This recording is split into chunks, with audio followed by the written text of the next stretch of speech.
I guess you could say that since I was out of touch with the mainstream games, I never really understood that emotional bond people always go on about between themselves and their Pokemon. I've always been more analytical about the game, and I thought that these creatures were nothing more than pixels which had to be strategically used in order to win. Maybe that's why this one ROM hack totally freaked me out. It kind of gave me a rude awakening to what I was really missing with these games. Before I go on, yes, this ROM seems to have been removed from the internet after I played it, so don't bother looking for it. It's a stupid cliche, I know, but it's the utmost truth. I even went scouring for this thing again to share it with you, but to no avail. So, I guess for now, you're just stuck with my story. I used to play Pokemon when I was young. Blue, red, yellow, silver, gold, crystal. Yeah, I played them all. I only lost interest with the games after the Ruby and Sapphire versions were released. The story had become too repetitive for my liking, and the Pokemon were just plain ridiculous in my opinion. There was just no point to continue playing. Since then, I have turned my attention to ROM hacks of Pokemon games. I often found that they had a better storyline and sometimes even more impressive fake mod, which could easily rival even the likes of Game Freak in their failure of Pokemon designs. ROM hacks were just more fulfilling for me. Then one day, I decided to go looking for a new ROM for myself. I had played the other ROM hacks I owned so much that I was beginning to get bored with them and I needed something fresh. So, after a fair amount of searching via Google, a name finally caught my eye. Pokemon ROM hack, FireRapidash version. I clicked on the link and was brought to a rather shady-looking web page with nothing more than a download link for the ROM and a brief description which merely explained that it was a hack of Fire Red. I hesitated for a moment. This page screamed possible malicious virus, and I questioned whether or not I should continue. However, this was the first ROM hack I found after pages and pages of searching that I had never heard of before. Curiosity can be a powerful thing. Bracing myself for the impending virus warning, I clicked the link to download the ROM. Everything seemed to go without a hitch, even when opening the file. It seemed like a legit ROM hack, and I was relieved to finally know that it wasn't going to make my computer explode horrifically. I booted up the file in my emulator and quickly brought myself to the start page after the Game Freak logo popped up. At a first impression, I was pleasantly surprised. The title screen was really well done and had a very appealing image of a Rapidash replacing where Charizard would have been. It looked as though Nintendo had officially made the game themselves. It was that good. I pressed enter and skipped through the control and story explanations to get to the main game. The game started off the way most do, with the professor introducing you to the Pokemon world and allowing you to choose names and gender. I chose the male trainer for this adventure and named him Red, since I was feeling uncreative that day. Additionally, I named my rival Douche just for the hell of it. From there, the story progressed normally like it does in Fire Red, which I didn't mind horribly since the original Red, Blue, and Yellow games were among my favorite to play. Besides, if the title screen was any indication of what this hack might have to offer, I was game for it. The only thing that was a bit jarring was the hacked text. It was either a different font or size from the original. I only noticed this after talking to Mom and the rest of the people in Pallet Town, where they had very minor alterations in what they were saying. After venturing into the tall grass and having Professor Oak lead me to his lab, it was time for me to choose my starter Pokemon. Because Brock is the first gym leader in these games, I typically choose either Bulbasaur or Squirtle as my starter, and today I wanted something that was going to have an excellent defense in the long run, so I headed towards the middle Pokeball on the table. However, when I hit the corresponding key for A button, an image of a Vaporeon came up instead of the usual Squirtle. I have to admit, I had to contain my excitement and not just click yes when I was asked if I was sure I wanted the strong Water-type Pokemon, because if Squirtle was replaced, the other two must have been as well. I checked the other two Pokeballs. To the right, replacing Bulbasaur, was an Execute, and to the left was Ponyta. Fitting, as its evolved form replaced the titular Charizard for the game. After some consideration, I decided to go for the Vaporeon. Ponyta was a fire type and didn't have very good stats as far as my experience went with using that Pokemon, and I wasn't the fondest of Execute, regardless of Executor being a potential powerhouse. But when I selected yes for the Vaporeon, I was met with a very strange response from Oak.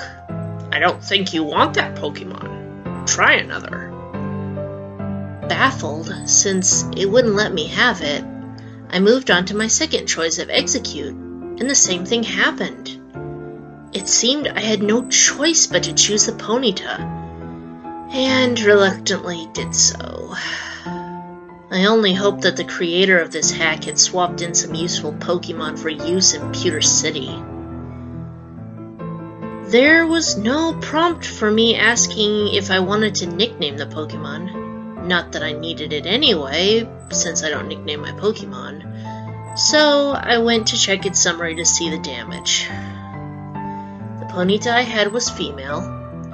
It had a timid nature and the ability to run away. Additionally, the Pokemon seemed to have a preset nickname, Amber. I couldn't help but roll my eyes at this point, and didn't even bother to look at the Ponyta's stats. I was seriously beginning to wonder if this hack was nothing more than a reproduction of a Rapidash fangirl's fantasy. Regardless, I continued the game and watched, disgruntled as Douche chose the Vaporeon I so coveted. Things had to get better somehow. Next came the tutorial battle between you and your rival. Douche's Vaporeon was male and seemed to have no nickname when it was sent out, so this Ponyta was the only thing affected by that particular coding, from what I could tell. Thankfully, my rival's Vaporeon didn't know any water-type moves, but after a couple of turns of Tail Whip, he made quick work of my Ponyta with a single tackle attack. Needless to say, I wasn't impressed, and sped through the text as Douche gloated about his victory. From here, my rival took off, and I was made to walk towards Professor Oak, who told me that he was sorry for my loss, and it seemed my Ponyta wanted to make it up to me.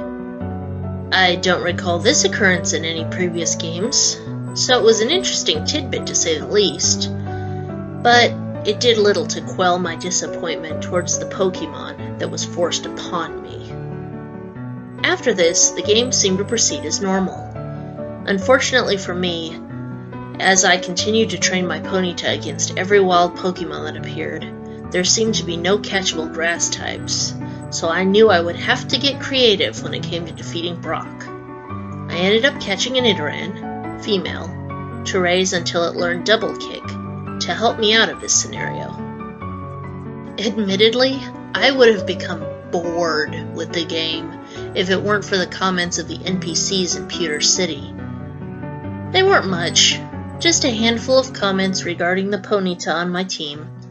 Compliments such as the shininess of her coat or how well behaved she was. They were little things, of course, but they were interesting. Whoever made this hack made sure that the starter was well involved. I was curious to see where it would lead. After all, there were 8 gyms. There was still plenty of time for story development.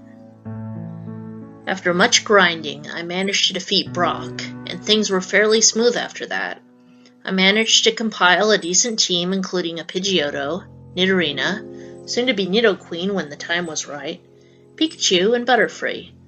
Amber became easier to deal with after she learned Ember at level 14, but she was still one of the weakest Pokemon on my team. I only hoped that once she evolved into a Rapidash, her stats would improve, else I would box her. It would still be a while before I could encounter decent fire types, so I had to make do. However, something seemed odd about Amber since the Peter City Gym victory. It was so subtle that for the longest time, I just thought it was a trick of the eye. But every time she was sent out into battle, the expression on her back sprite appeared to be frowning, as though she was sad for some reason. I would constantly check her summary every time I noticed the expression, but there seemed to be no indication of it. After a while, I assumed the ROM was doing what most ROMs do best: lag, therefore causing some of the pixels in the Ponyta's face to distort. In hindsight, maybe I shouldn't have assumed it was something so simple. By the time I beat the Cerulean Gym, it had become customary for me to speak with the NPCs and other trainers frequently because of the additional comments about Amber. After the defeat of my rival and heading to Nugget Bridge, however, I started to notice that the nice and friendly comments I had been receiving earlier had started to go down south. Comments such as, "That pony is pretty weak, eh? Maybe you ought to get rid of it," started to become more and more of the norm. While it's true I would swap out Amber for a Growlithe if I could, I couldn't help but feel a little shocked at the allegations. I thought Pokemon games, hacked or not, were supposed to encourage the main character and praise their Pokemon as strong, even if they were realistically weak. When I defeated the final trainer on Nugget Bridge and spoke to him, another message struck me. "You have such a pretty Ponyta, but why does it look so sad?" I shuddered. No. Those were distorted pixels I was seeing earlier. The NPC is just stating what they are seeing. It's not how the Pokemon actually feels. I mentally slapped myself for even letting my mind wander into such an area of thought. Amber wasn't really sad. No Pokemon could be. They're just pixels in a game. So then, why did I pay such close attention to her face after that? Why did I care? As I continued onward to Vermilion City, things seemed to be getting worse. Trainers kept questioning Amber and my treatment of her, and Amber's back sprite continued to look more and more depressed with each passing battle. It was starting to become too obvious to blow off or ignore, and I began to wonder what the creator of this hack was thinking when they made it. Vermilion City itself unleashed a new can of worms with the whole ordeal. It started with the chairman of the Pokemon fan club.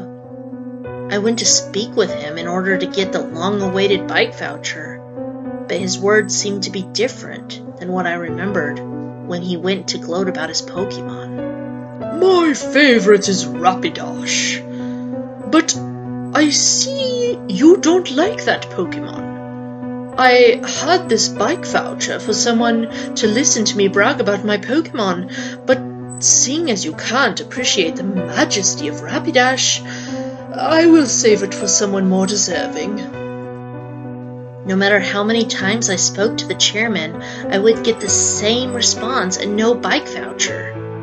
Frustrated, I spoke to the other people of the fan club. And that's when it became really strange. The people in the fan club, the residents of the city, even the members of the Vermilion Gym were saying the same thing. "Oh, your Ponyta. It doesn't seem to like you very much. Maybe you should treat it better?" I don't know why it bothered me so much. Normally, I wouldn't have cared about the opinions of the NPCs, but for some reason I couldn't get over how angry I was. I couldn't understand it. Why were they so focused on how I was treating the Ponyta? What was this hack trying to prove? Fuming, I decided to head out of the town and do some training with my Pokemon, especially Amber. She was at level 39, due to my excessive team grinding, just one level away from evolving. At that point, I was under the impression that if Amber finally evolved into a Rapidash, people would leave me alone about her. That's when it happened. I sent out Amber on a lower level Drowsy and selected an attack. Any attack. She would have killed it in 1 or 2 hits anyway. But Amber wouldn't listen to me. Amber won't obey, the screen said. I frowned. She should be listening to me. She wasn't a traded Pokemon. I selected another move. Amber turned away. Again. Amber is loafing around. A few more rounds of this passed, and I finally gave up on Amber. However, Amber wouldn't even switch out. I had no choice but to run. Amber fled, using Run Away. After that fiasco was over, I went into my party to switch Amber out of the lead position. However, Amber was no longer there. Confused, I went back to Vermilion City and checked the PC in the Pokemon Center, thinking that this hack may have glitched and she was in the box. Not there either. Not sure where else Amber might have gone, I shrugged her off and turned my attention to beating Lieutenant Surge. After I beat the Vermilion Gym, another oddity was waiting for me outside. One of Professor Oak's aides appeared. Red, there's a situation going on in Cinnabar Island. Professor Oak has asked me to take you there immediately. The option for yes or no popped up.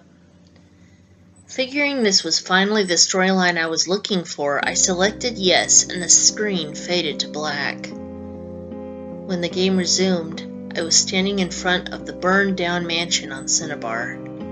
A crowd had gathered around the building, which seemed strange to me, so I started to talk to them. Apparently there was a Rapidash on the roof of the mansion, which I could eventually see as I drew closer to the building, acting strangely.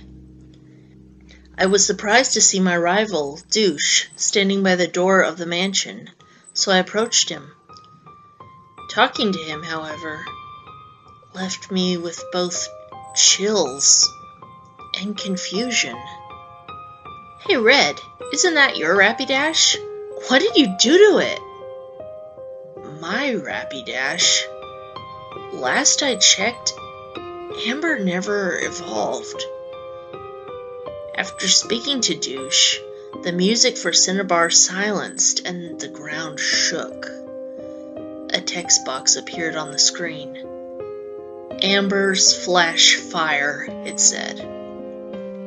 Suddenly, a sound, which I can only describe as a high-pitched squeak, sounded as the screen flashed white, pulsing red, and then fading to white again. When things came back to normal, I was shocked by what I saw. Cinnabar was destroyed. The neighboring gym was gone, as were all the people that were there previously. Tiles of lava were everywhere, replacing the missing buildings and adding to the landscape, bubbling with in-game animation. All that remained intact was my character sprite, the mansion, and Amber. I clicked on the arrow keys, hoping I could move around, but it was pointless. I was stuck. This scene made me anxious for some reason. The whole thing did. I wasn't sure what was going on at this point or why. I have never been this enthralled in the story of a video game. Finally, after what seemed like minutes, a new text box appeared on screen. Amber doesn't like you very much. Maybe you should have treated it better. The words "should have" appeared underneath. You should treat it better. Like some form of subliminal message. There was a small arrow prompting for more text, so I mindlessly pressed A. You did not want Amber? The option box for yes and no appeared. I hesitated for a moment before selecting yes. I did want the Vaporeon after all, so there was no point in lying. More text. I knew it.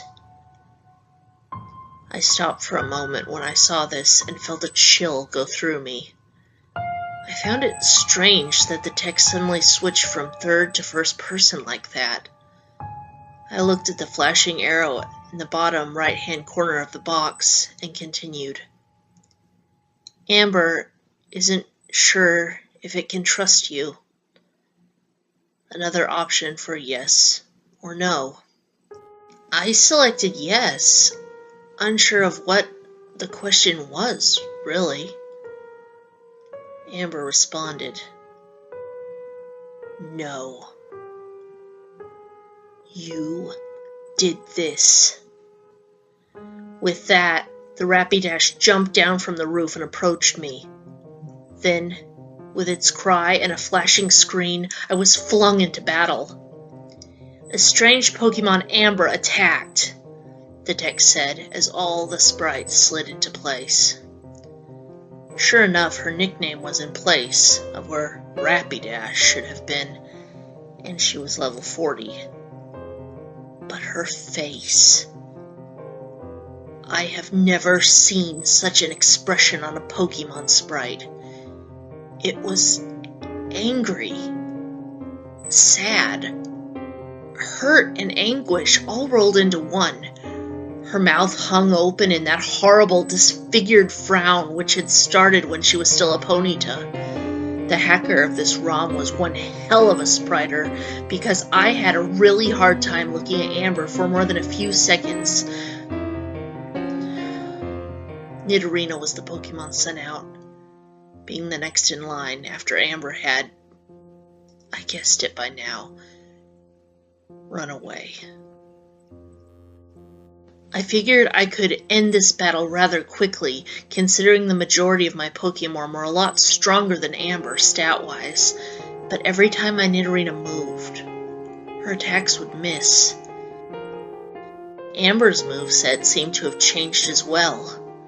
From what I could tell, she had relearned Stomp, even though I had replaced it with Agility 2 levels ago, and had somehow managed to learn the move Frustration, which she used frequently, alongside Fury Attack and the already known Takedown. What's more, she was causing hefty amounts of damage, and I found myself struggling with the few potions I had at my disposal to keep my team afloat. Additionally, there was something strange that would happen with each passing turn. The screen would quickly fade to black, and then back again, but each time it came back, Amber's appearance seemed to change. I began to notice it about 3 turns into the battle, and I'm not sure how many turns passed to see it at its most severe. 12 maybe?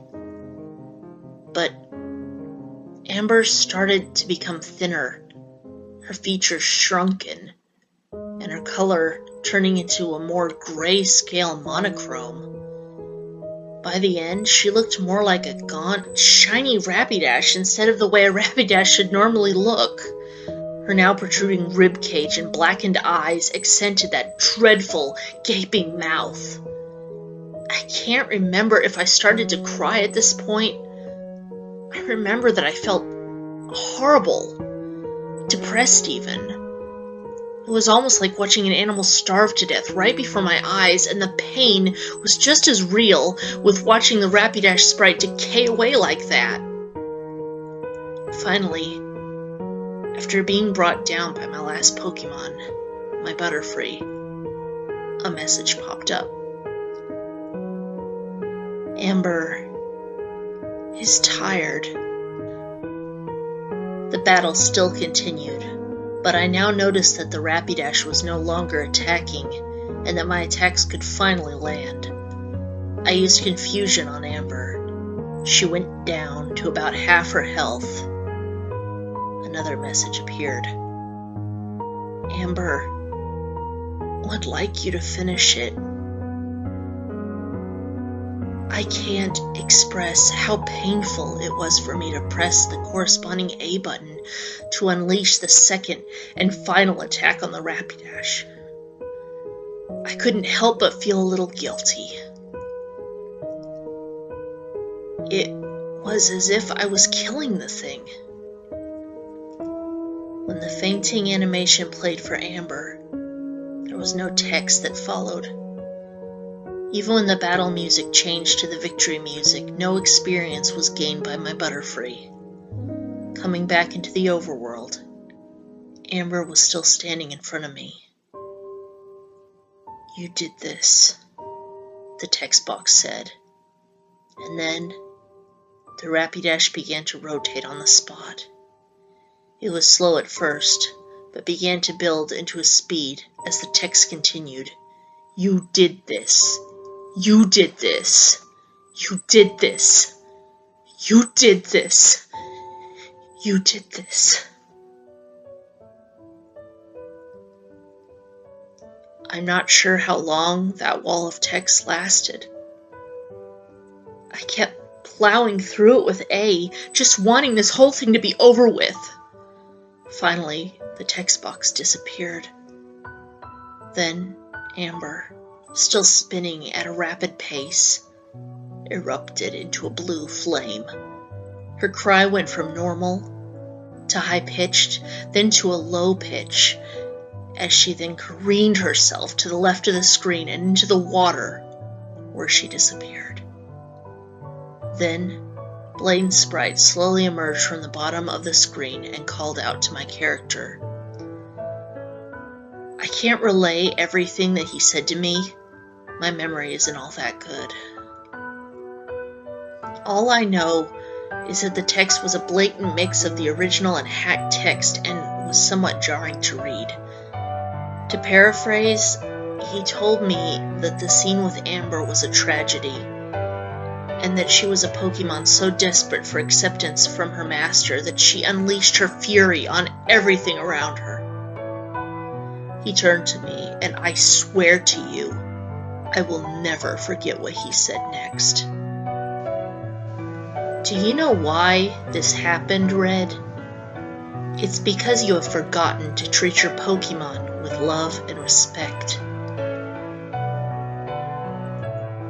You have forgotten to treat your Pokemon with love and respect. I remembered those words.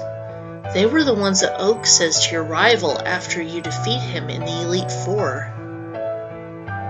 I never really took note of those words back then, but now that they were directed at me, I felt differently. I wondered, was all this really my fault? Was it really my fault that these horrible things were happening in this ROM because I didn't treat my Pokemon as though they had thoughts and feelings of their own? I didn't know what to think anymore. Blaine continued with his speech after that, now being more direct with me. He scolded me for using Pokemon as tools, and said that I should be ashamed of what I did to the Rapidash. To wrap things up, he told me that he would never tell anyone about what transpired if I were to do one thing: give up training and change my ways. A final yes/no option appeared, and when I selected yes, the emulator closed itself. I couldn't find any of the files or the ROM afterwards either. I picked up my old Game Boy Color a couple of nights ago and started to play through the original games again. Things seemed different now as I played them. I paid more attention to my Pokemon and smiled about the nostalgia of the old storyline. I'm considering getting caught up with the games, finally, to see how this world has been evolving. It's been so long since I've played an official game. I'm into my silver version now, and from what I can tell, there is still one thing bothering me. You see, I had made a point to catch a Ponyta or Rapidash in all of my games and name it Amber, to somehow make up for what I had done. But no matter how hard I try, it's not the same. These Pokemon are not Amber, nor will they ever be. I am trapped in my own guilt, remembering the images of that poor Rapidash.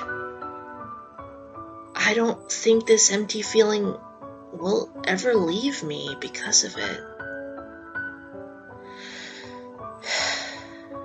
I guess in a way, it is a suitable punishment for my actions.